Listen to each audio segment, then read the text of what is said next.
This is Sean with Indie Stories, and I'm speaking with Dan Koiro. He's the current president of the Riviera Camera Club that actually started back in 1941. Dan, how are you doing today? I'm very well. How are you? So I actually grew up going to Rivi, and my family did as well. Did you? When did you become a member of the club? It was around 2010. I don't know the exact year. It was roughly around 2010. So you were probably there when it was a swim club. How did you get connected with the group in the first place? A friend of mine who's also a photographer named Tony Cesari. He was a longtime member and suggested I check the club out. You know, I was interested in photography, and with a common interest, he thought it would be a good networking opportunity, and it certainly has been. Okay, so the purpose of these is for the other members, and you basically control the website itself. We'll be able to essentially create a new YouTube channel. So then there are many documentaries about their photography career, and also people they've worked with or honoring their families can be showcased. But I want to show just a couple quick clips.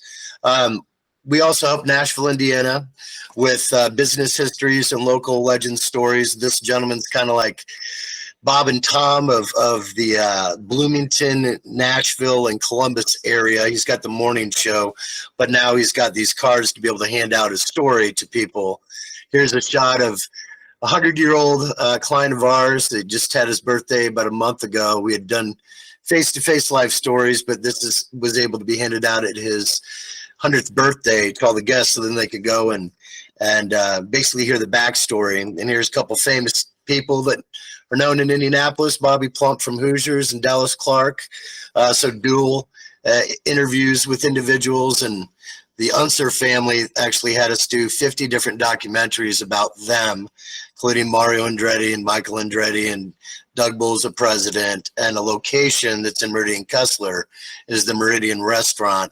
And we do people's stories face-to-face upstairs in their Fireplace Lodge room, basically on the second floor. And one of our other group clients is TWA alumni. And for all the photographers that go on all the trips and take the pictures and the videos, we actually can put a little movie together of their work. So let's get into yours here. Here's one of the, well, actually, no, this is one of the other women that's in your organization, and it's Debbie Winchester, and this is one of her shots that we got off of their social media. Tell me a little bit about Debbie and you know, maybe her involvement in the group. Sure. Like a number of photographers in our club, Debbie's a very talented photographer, very creative with her images.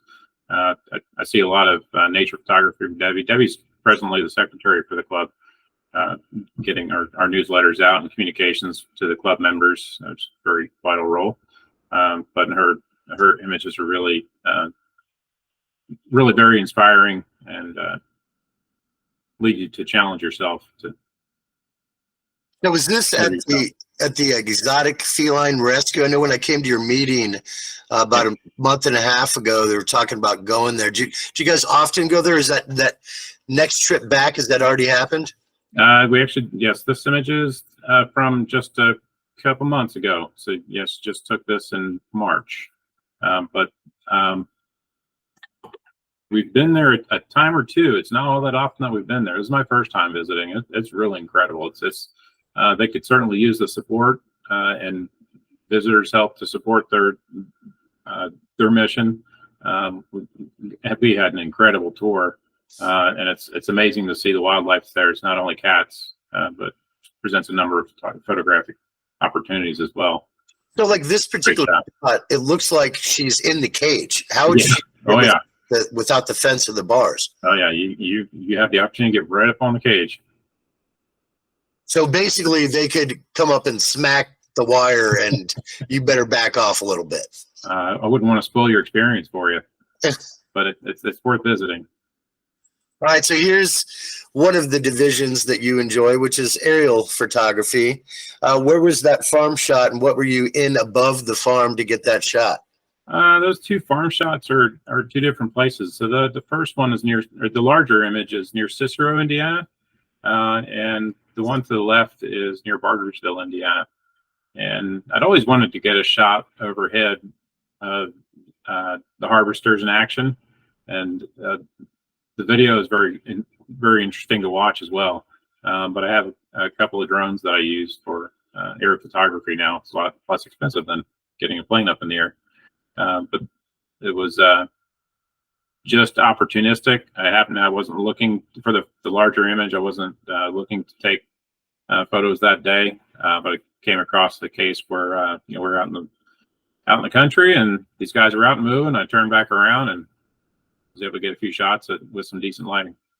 Well, so you can definitely appreciate the hardship of someone up in the sky, moving around in the sky and trying to get the right shot and the right angle that previous photographers from decades ago, that was the only way they were able to do it. So were you ever in that position when you were shooting out of a helicopter or anything like that, or has it always been drones? Also private pilot, so I've been able to get a lot of images from the airplane. And one of the images I believe will come up later. But you're absolutely right. This would be very difficult to replicate in a fixed wing. With a rotor wing aircraft, you can certainly replicate it. But it's far more challenging when you have to continue to move and get the shot lined up, get the light right, and get the subject where you want it. So how long did it take you to really get your mind wrapped around how to maneuver and deal with the drone? I mean, because some people that's foreign. It's like dealing with the Terminator. Like, how am I going to deal with this electronic piece that's flying and move it and get it right? I guess the best question is, how long did it really take you to get comfortable? Myself, probably took me a couple of months of actively using it, and you start out in wider open spaces before you get more comfortable with trees and other obstructions in the area. And that level of comfort comes with prior experience. Had I been into model airplanes, I probably would have picked it right up and been able to fly comfortably within close proximity to other objects right off the bat. But there's certain rules and regulations you need to follow as well. And with my prior flying experience, that helped in that area. But they're actually very easy to fly now. There's a lot of safeguards built in, and they're very stable. And cameras have gotten worlds better than they were originally. When they come back to you pretty efficiently, there's never any hiccups with that coming back to you? I wouldn't say never, but typically not an issue. Okay. All right. So this next shot here is from Michael Jack. He's another individual that's a member of the club. How big are you into black and white? And what do you really try to do from a process standpoint for getting a really good black and white shot? There's certainly a number of books written and authors that made a lot of money describing the best techniques to use in black and white.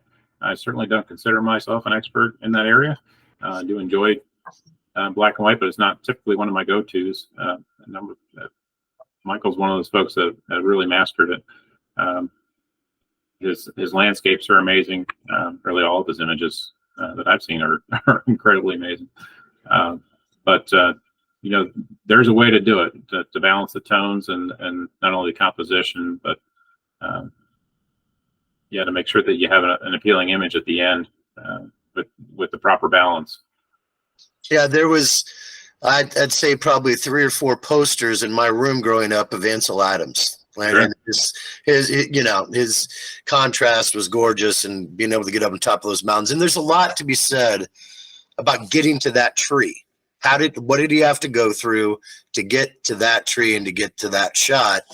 And that's something that not a lot of people think about, is what the photographer had to do to get to that particular location. And I think it's a testament, not just to get there, but then to crop it, angle it right, all the other things. So I think he did a great job. Here's another shot of what your shots here, and it was in the Indiana State Sanatorium and Mental Health Complex. Is that essentially the area with the water tower?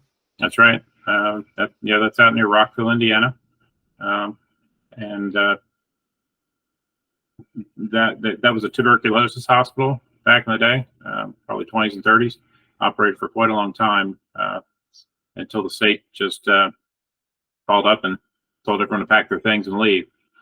So if you can imagine a healthcare facility today where everyone was told one day that that was their last day to pack their things, that there was a number of their personal effects, office space that was just left as though someone was there working yesterday. So it's a very interesting facility. There's, if I'm not mistaken, that water tower may or may not be down right now, but there was a smokestack that it's got some images of their powerhouse. But that location is. I've been out there 3 times. And it's a completely different place every time I go, just from the state of dilapidation. But it's one of those formerly abandoned places of Indiana that's currently being renovated and restored. So it should be interesting to see how it turns out. All right, and the hot air balloon, what time of the day did you have to get that shot? I'm assuming that was at dawn. That's actually at dusk. It's Okay. fairly common if you come across an event where there's going to be hot air balloons, that they'll have what they call a balloon glow, and they'll typically have that the evening prior to the flight. Okay. So that was out at Mount Comfort Airport, now Indy Regional Airport, on the east side of Indianapolis. And they had that balloon glow that evening, and it's a fun. It's usually nice, calm environment. A lot of times they have music and other things going on. It's a lot of fun and presents some interesting photo opportunities. All right, so the next shot is a couple other members of the group. You've got Gary Hutchinson and then Peter Michael. How would you classify them in their styles? Well, let's mention Gary first. I'll go with him first. Gary is very imaginative and certainly out of the box thinking when it comes to photography from the images that I see. Encourage you to check him out, and Peter as well on Instagram to see their images. Gary's doing a number of infrared style images lately, but just amazing work. He has a studio at the Indianapolis Circle City Industrial Complex. Sorry, it's a Circle City Industrial Complex in Indianapolis, where you can see his work. Peter Michael has a studio in the Stutz arts community in Indianapolis as well. His Instagram is in Dancing Light. Does a number of portraits and people in action, particularly dancers, actors, and that sort of subject, but really no bounds upon his portfolio. That certainly isn't limited to people, but some of the folks you've mentioned have been most inspiring to me within our club, certainly photographers that I've worked with. Well, I think that's, we were talking before we started taping about Heron Art School. I've known a lot of friends that have gone there, and I know you mentioned you're always trying to grow with younger members. I think it'd be great to see some type of mentoring. You get the kids from the schools and get them involved and pair them up with somebody so they can really learn from an elder master. I think it's important that anybody that gets into any craft, any hobby or whatever, that they really can align with somebody that can teach them some tricks of the trade or some hacks or whatever it is. So we're going to go to another shot here. Downtown Indy. These are cool. Is the one that's almost at sunset? Well, where was your vantage? Where were you actually located when you got that? That is with the drone as well. That's near the Indianapolis Marion County Library, off of American Legion Mall. So right downtown Indianapolis, there's a flag at the north end of the mall, near sunset. And the other? The other's over the Indianapolis State House, or Indiana State House. And I was in a plane for that one. You're in a plane for that one. Yeah. How high up can you get the drones? Like, what's realistic to still get a good shot? Did you have any idea, like altimeter, or how high off the ground they are usually? Legally 400 feet off the highest object. 400 feet off the highest object. Okay, that's a good stat to know. Within other restrictions as well, but that's the absolute highest. All right. So when you sent these to me, I saw the vision and I wanted to put it together. And you said it took you a while to actually figure out how to mathematically make that spiral of the eclipse happen. So why don't you explain what you did to make that happen? Because you did a great job. And I saw it mirroring the stairway, which is at the St. Paul Cathedral in London. Is that right? Yeah, that certainly is. And that, All right. So tell me about how you did the spiral. Like, that's pretty impressive that you put that together.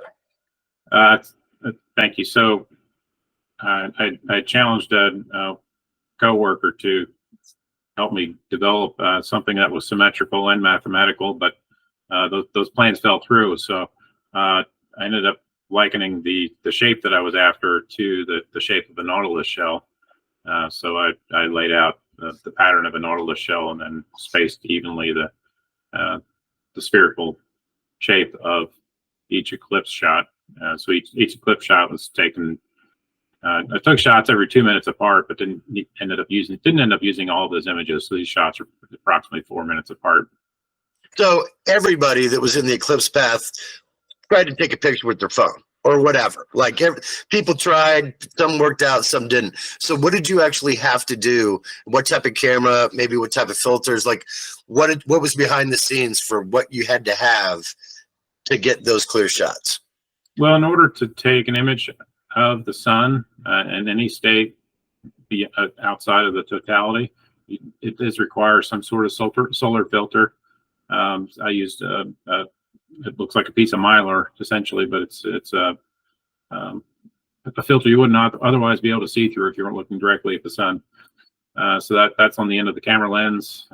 Use this fairly typical. I use Sony products, but using a Sony camera with a 370 millimeter lens and with the filter on the end. And I had a tracking mount that tracked the sun, so I didn't have to readjust the camera every time the Earth turned and the sun moved through the sky.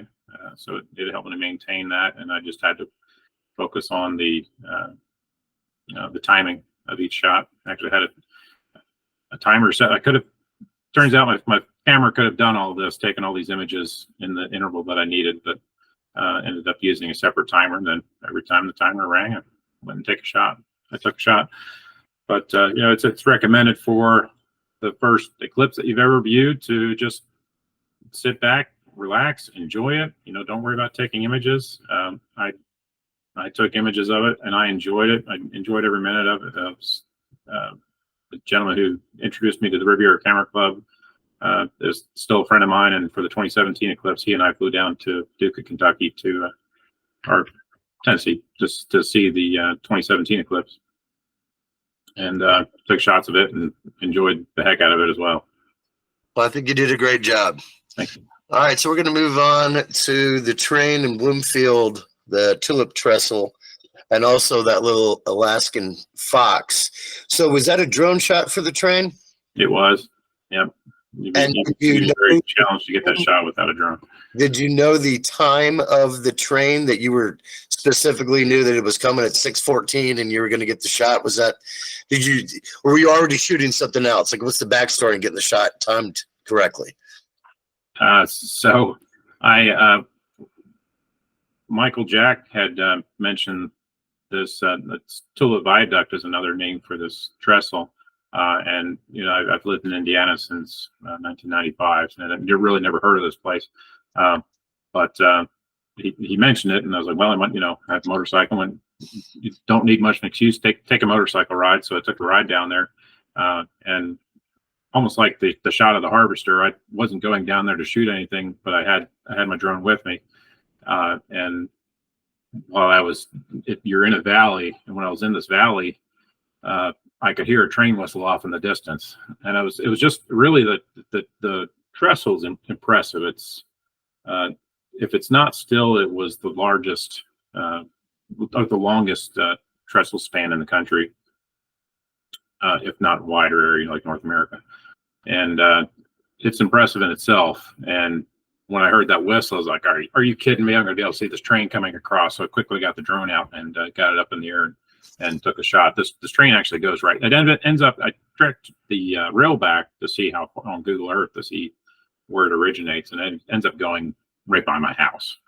So I was able to get a rough idea of how long it would take from the time that I heard the whistle at my house to get in a car on a motorcycle and get down to the trestle to get another shot. So I was able to get a couple of other shots since then. That's pretty impressive. Yeah, it was All right. So here we got your son, Jacob, when he's a kid, when he's 5, and then when he's on stage with his percussion group. And what was that event, or what was that for? That was in Terre Haute. It was one of the winter percussion competition. Sorry, in Terre Haute, Indiana, at ISU, and that was part of their show. It's a big deal for the high school group, and they travel all around the Midwest performing and competing for top spot. All right, and that other shot there is in the Ray Skillman, now private, automotive museum that he has, and you can see how you're trying to get all the, the old signs and the reflection. Was that? Did you happen to remember? Was that a Mustang, or what was the car? If I'm not mistaken, that's a Thunderbird. Thunderbird. Yeah. Nice. Yeah, but it's a very interesting place. I could only hope that they reopen it to the public. It was certainly one of Indiana's hidden gems. So here's a shot with you essentially at the Temple Bar in Dublin. Is that accurate? In Ireland? Yeah, that's right. And then we got one that looks like it could be in Dublin or in Europe, but it's right downtown in Union Station. And that's right. One of the most gorgeous stained glass pieces, I think, in our city. And here's something that I just thought was really cool, that you said you happened to take the shot that was on top, and this is down in Marco Island, close to Naples. Right. And you happened to take your shot at the top 2 days before the hurricane came in and made it look like the basically the underwater version, which is the now version. Sure. Yeah. Certainly not one of the best images, but very.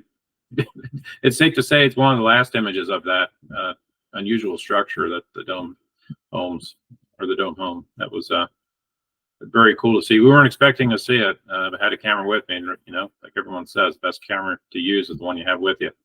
Right. But unfortunately, it was demolished and submerged a few days later. Well, I mean, even think about the Notre Dame Cathedral and how many pictures have been taken of that thing for so many years, and then it catches on fire, and then sure. So there is a testament, just as what we do in trying to save people's life stories, families' memories of people alive, so they can enjoy them now, and we also do it by phone and video call like this, or face to face. But it's a testament to preserving those images so people really know what it was like, or what the history was behind it. So I commend you for what you've done, and being involved in the group and stepping up for being president. Who's the next president in line? Actually, Peter Michael will be the next president. Peter Michael will be the next president. Well, I look forward to being able to help do this kind of format and save a lot of the individuals' memories of those shots, how they got them, and even for the ones that still do it commercially, to help them sell themselves through their own little mini documentary and being able to have their cards for it. So is there anything else you'd like to say? And then what do you think of this general concept? Do you think the others will be able to benefit from it? I certainly think that others would. I think it's an interesting piece of work that you put together, and it's a good way to get the word out and tell that story. Get the backstory, like you said. How long did it take to climb that hill, and what was the process of getting the job done that you did, and appreciate the opportunity that you're presenting. Yeah, and something else I was just thinking about is that you've got, and I'll come back into the shot here. You've been on trips with other photographers. Photographers go on trips all the time with other photographers. So there also could be a play of having this screen slide format, being able to interview both of the individuals or multiple individuals on the same. Oh yeah, sure. Right. So yeah, that'd be fun. Yeah. You're getting back and forth action of somebody stumbled, somebody didn't, somebody got the shot. then all of a sudden, like a, I don't know, a mountain lion cub walks up on you and you're like, you're now, so. So the backstory stuff is what I think people will really appreciate. But anyway, Dan, I thank you for your time. And again, Indie Stories is kind of our main hub. So if you go to indiestories.com, you can see a lot of the types of groups and people and things that we work with to be able to help preserve their memories and their stories of each other. And is there anything else you'd like to say in closing? No, I don't think so. Again, I appreciate the opportunity, and I think this is a good outlet, and wish you well with everything that you're doing for us and for others. Yep. Well, I appreciate your time, and I'm going to close this out, but just stay on the line. Okay. Thanks, John.